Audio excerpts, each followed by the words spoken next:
Accueillir la flamme olympique en Moselle, c'est une opportunité exceptionnelle et inédite pour mettre en valeur les talents, les territoires et valoriser le sport.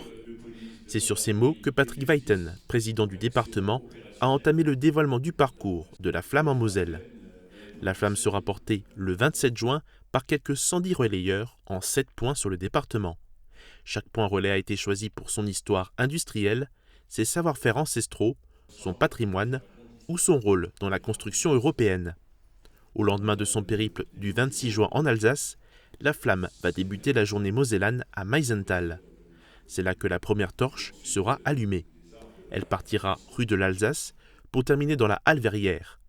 6000 personnes sont attendues, dont 2000 élèves. C'est un moment exceptionnel parce qu'évidemment c'est l'olympisme, c'est exceptionnel parce que ce sont 200 bénévoles qui vont se mobiliser, c'est exceptionnel parce qu'on va avoir une visibilité mondiale au travers du passage de la flamme qui à Meisenthal se passera entre 8h40 et 9h10 et puis toute la journée des festivités puisque nous accueillons un certain nombre d'artistes et puis c'est évidemment un moment de fête parce que c'est avant tout de la convivialité, c'est démontrer la capacité que nous avons à organiser ce magnifique rendez-vous qui est effectivement exceptionnel au travers de la rareté qui est celui du passage de la flamme et des Jeux olympiques en France. La deuxième étape du relais de la flamme olympique sera à Sarreguemines. La ville a associé les associations, les écoles et les scolaires. Un parcours qui repose sur plusieurs symboles. D'abord un symbole au démarrage, puisque au Moulin de l'Église et devant le centre nautique, c'est-à-dire chez Aurélie Muller, on va pouvoir rendre hommage à la grande nageuse qu'elle a été. Et puis, c'est un démarrage hautement symbolique pour le haut niveau de Sarreguemines.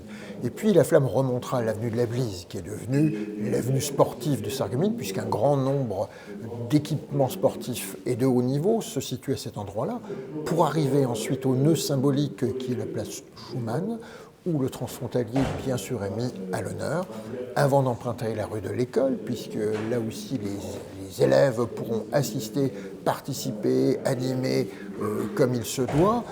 Et puis le cortège se déroulera, avancera, pour finir finalement sur la place à côté de la mairie, avec le casino en arrière-plan, histoire de rappeler aussi que dans le contexte économique lié au sport et aux pratiques sportives à Sarreguemines, nous sommes une ville faïencière qui n'oublie pas le sport.